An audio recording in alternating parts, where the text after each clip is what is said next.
Chennai Silks. கோவையில் மார்பக புற்றுநோய் சரியாகாத காரணத்தால் மன விரக்தியில் ஒரு குடும்பமே தற்கொலை செய்து கொண்ட சம்பவம் அதிர்வலைகளை ஏற்படுத்தியது. மார்பக புற்றுநோய் என்பது சரி செய்ய முடியாத நோய் அல்ல என்று கோவை புற்றுநோய் சிகிச்சை மையத்தின் நிர்வாகியான மருத்துவர் பிரவீன்ராஜ் தெரிவித்துள்ளார். அவருடன் நமது செய்தியாளர் சுரேஷ்குமார் நடத்திய கலந்துரையாடலை தற்போது நாம் பார்க்கலாம். கோவையில் மார்பக புற்றுநோயை சரி செய்ய இயலவில்லை என ஒரு குடும்பமே தற்கொலை செய்து கொண்ட சோக சம்பவம் நிகழ்ந்திருக்கிறது. மார்பக புற்றுநோய் சரி செய்ய முடியாத நோயா, அதை எவ்வாறு கண்டறிவது என்பது குறித்து நம்மிடையே பேசுவதற்காக ஜெம் கேன்சர் சென்டரின் நிர்வாகி டாக்டர் பிரவீன்ராஜ் இருக்கார். அவரிடம் கேட்கலாம். ஸோ ஒரு மார்பக புற்றுநோயை ஆரம்பத்தில் கண்டறிவது எப்படி, அது சரி செய்ய முடியாத நோயா, அதை பற்றி உங்களுடைய கருத்து சொல்லுங்கள். ஃபர்ஸ்ட் ஆஃப் ஆல், அந்த குடும்பத்துக்கு நடந்தது ரொம்ப துரதிர்ஷ்டமான ஒரு விஷயம்.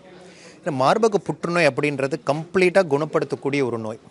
ரெண்டு விஷயம் என்னென்னா, ஒன்று அது ஆரம்பத்திலேயே கண்டறிகிறது. இப்போ ஆரம்பத்திலே எப்படி கண்டறிகிறது? செல்ஃப் பிரெஸ்ட் எக்ஸாமினேஷன் சொல்லுவோம். அதாவது லேடிஸே தங்களோட மார்புக ரெகுலராக அவங்க டெஸ்ட் பண்ணி பார்த்துக்கிற மாதிரி, தினமும் குளிச்சுட்டு வந்ததுக்கப்புறமும் அதுக்குன்னு சில சிம்பிள் பிரின்சிபல்ஸ் இருக்குது. பிரெஸ்ட் எக்ஸாமினேஷன் அதில் ஏதாச்சும் கட்டி மாதிரியோ நாடியூல் மாதிரியோ நார்மலாக இல்லாத மாதிரி அவங்களுக்கு பட்டுச்சு அப்படின்னா உடனே அவங்க ஒரு மருத்துவமனையை அருகி மேமோகிராம் அப்படின்னு சொல்லக்கூடிய ஒரு மாடிஃபைடு எக்ஸ்ரே, அதாவது பிரெஸ்ட்டுக்காக மட்டுமே செய்யக்கூடிய எக்ஸ்ரே பேர் மேமோகிராம் அப்படிங்கிறது. அதுலேயே அட்வான்ஸ்ட் மேமோகிராம் பேர் டோமோகிராம்னு சொல்லுவோம். இப்போ நம்ம ஜெம் புற்றுநோய் மையத்தில் ஜெம் பிரெஸ்ட் சென்டர்னே தனியாக வச்சுருக்கோம். இதுக்குன்னே ஸ்பெஷலிஸ்ட் இருக்கிறாங்க.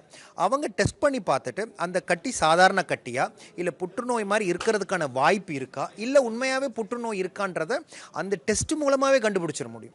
அப்படி சந்தேகம் வந்தால் அதை சின்னதாக ஒரு நீடில் போட்டு பயாப்சி எடுத்தோன்னா அது கேன்சர் இருக்கா இல்லையான்னு தெரியும். இப்படி கண்டறிகிறப்ப அது ரொம்ப ஏர்லி ஸ்டேஜ்லேயே பிக்கப் பண்ணிட முடியும்.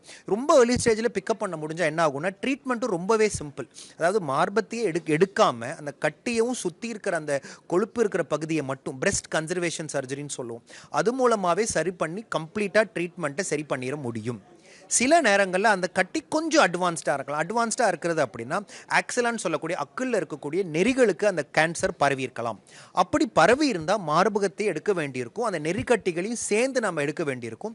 முடிச்சுட்டு கீமோதெரப்பின்னு சொல்லக்கூடிய இன்ஜெக்ஷன் மூலமாகவோ ஹார்மோனல் தெரப்பின்னு சொல்லி இன்றைக்கி நிறைய, அதாவது ஹார்மோன்ஸை மாடிஃபை பண்ணக்கூடிய இன்ஜெக்ஷன்ஸ் இருக்குது. இப்படி கொஞ்சம் அட்வான்ஸ்டாக இருக்கக்கூடிய ட்ரீட்மெண்ட்டுக்கு கம்ப்ளீட்டாக ட்ரீட்மெண்ட் கொடுக்க முடியுமானால் அதையும் குணப்படுத்திட முடியும். இது எல்லாத்தையும் நம்ம அலட்சியப்படுத்தி வரப்போவே கட்டி ரொம்ப முத்தல்ல போய் மற்ற எலும்புகளுக்கும் கல்லீரலுக்கும் பரவி இருந்தால் தான் அந்த கட்டி முழுவதுமாக நம்மளால் குணப்படுத்த முடியாது. இது எதனால் ஏற்படுதுங்க சார்? மார்பக புற்றுநோய்ங்கிறது பெண்களுக்கு எதனால் அதிகமாக ஏற்படும், அதை பற்றி?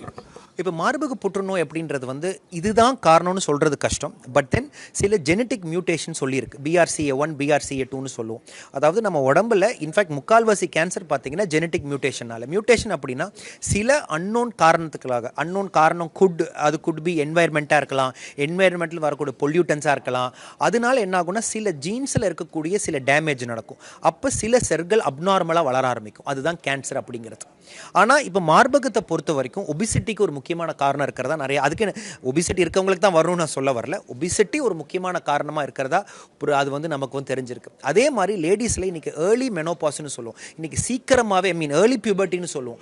அந்த மாதிரி வரவங்களுக்கு அதிகமாக இருக்கிறதாகவும் சில ஸ்டடீஸ் இருக்குது.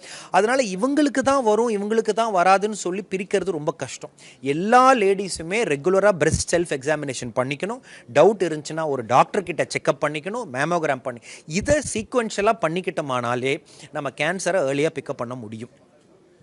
பிரஸ்ட் கேன்சர் என்ற நோய் குணப்படுத்த முடியாத நோய் அல்ல, ஆரம்ப நிலையிலேயே கண்டறிந்தால் விரைவாக குணப்படுத்த முடியும் என்ற நம்பிக்கையை தந்திருக்கிறார் டாக்டர் பிரவீன்ராஜ். தமிழ் ஜனம் செய்திகளுக்காக கோவையிலிருந்து ஒளிப்பதிவாளர் நீலமேகத்துடன் சுரேஷ்குமார்.